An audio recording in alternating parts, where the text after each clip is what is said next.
உங்க திருமண வாழ்க்கை எப்பவும் சண்டையாவும் மன அழுத்தமாவும் இருக்கா? அப்ப இத பண்ணுங்க, மகிழ்ச்சியா வாழலாம். ஒரு உறவில் யாரும் முழுமையாக சரியானவர்கள் இல்லை.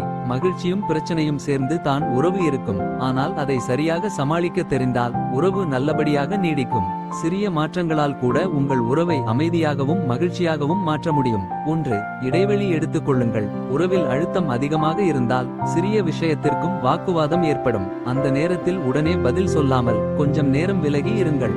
சுவாசத்தை மெதுவாக ஒழுங்குபடுத்துங்கள், இது மனதை அமைதியாக்கும். 2. உங்களை நீங்கள் முன்னிலைப்படுத்துங்கள். எப்போதும் உங்கள் தேவைகளையும் உணர்ச்சிகளையும் மதிக்க வேண்டும். உறவை பற்றியே தொடர்ந்து சிந்தித்தால் மன அழுத்தம் அதிகரிக்கும். நீங்கள் எப்படி இருக்கிறீர்களோ அப்படியே இருங்கள். மற்றவருக்காக உங்கள் இயல்பை மாற்ற வேண்டிய அவசியம் இல்லை. 3. ஒரு பிரச்சனையை மட்டும் தீர்க்க முயற்சி செய்யுங்கள். அனைத்து பிரச்சனைகளையும் ஒரே நேரத்தில் தீர்க்க முயற்சிக்காதீர்கள். அது மேலும் குழப்பத்தை ஏற்படுத்தும். ஒவ்வொரு பிரச்சனையையும் தனித்தனியாக எடுத்துக்கொண்டு அமைதியாக பேசுங்கள். நல்ல தொடர்பு இருந்தால் பல சிக்கல்கள் தானாகவே சரியாகும். 4. குற்றம் சாட்டும் பழக்கத்தை நிறுத்துங்கள். எப்போதும் உங்கள் துணையின் தவறுகளை மட்டும் பார்க்க வேண்டாம். யாரும் பூரணமானவர்கள் அல்ல என்பதை புரிந்து கொள்ளுங்கள். உங்கள் தவறுகளையும் ஏற்றுக்கொள்ளுங்கள். இருவரும் ஒருவரையொருவர் புரிந்து கொண்டால் உறவு வலுவாகும். 5. நல்ல விஷயங்களை பற்றி பேசுங்கள். உறவில் பிரச்சனைகள் இருந்தாலும் நல்ல விஷயங்களும் இருக்கும். அவற்றை நினைத்து பேசுங்கள். இது மன அழுத்தத்தை குறைத்து உறவை மகிழ்ச்சியாக மாற்றும். 6.